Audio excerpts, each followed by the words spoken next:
024 Overview of Child Development. The three stages of child development relate to both mental and physical development and the relationship between the two. There exist clear physical indicators that children are moving out of one stage of development and into the next stage. The stages last from birth to 7, from 7 to 14 and from 14 to 21. The physical indicator of the child moving from the second to third stage is puberty, and this obviously is well documented, no doubt because of the effect of this period on those adults in close proximity to the adolescent. The physical indicator that the child is moving from the first stage to the second stage is the change of teeth. Very little evidence and documentation exists on this physical change. 2 qualifications need to be made. The first is that there occur further subdivisions, and these will be described in other descriptions on child development.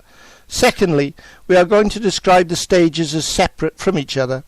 It is obvious, however, that a child does not move from one stage to another overnight, so to speak. The changes occur gradually over long periods of time, some changes taking many months, some even longer. Let us consider the first 7-year stage. The baby and toddler have very little power of conscious thought, inasmuch as they are not yet conscious of their thinking process. Adults' remonstrations, as the saying aptly puts it, pass over their heads. On the other hand, the activity of the limbs surpasses anything the adult can aspire to. Practically every waking moment is filled with some kind of movement. The first years of childhood up until the change of teeth can therefore be described primarily as the cycle of development concerned with will and not with thinking. One only has to watch a small child at play to see that any perception regarding the results of their actions is almost entirely lacking. Similarly, the bold defiance of toddlers when they are set on getting their own way is an experience that all parents have undergone. Between the ages of 7 and 14, the emphasis moves from action to feeling. Primary school children think in a different way to adults. Their thinking is pictorial, uncritical, and unspecialized. They possess a rich inner life where imagination and feeling are the main factors influencing their thinking. It is not uncommon for children to express their opinions of life in terms of extremes, of sympathies and antipathies.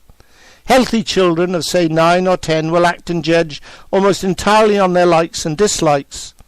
The 7 years of the third stage is when the development of logical thought occurs, and it reaches its climax towards the end of this period. The example of students studying over their books and weighing everything with logical thought, or their questioning the deepest and profound aspects concerning life, illustrates the development and use of the thinking process. At, or towards the end of the period, we recognise this development by respecting the right of the individual to judge, quite independently, the rights and wrongs of life in all its manifestations. A proper understanding of the 7-year cycles with all that they imply will help understanding the growing child. We should also appreciate that the teacher should not force results by causing or encouraging premature intellectual development, and that recognition of the stages and their turning points is fundamental to optimizing the well-being and learning of students.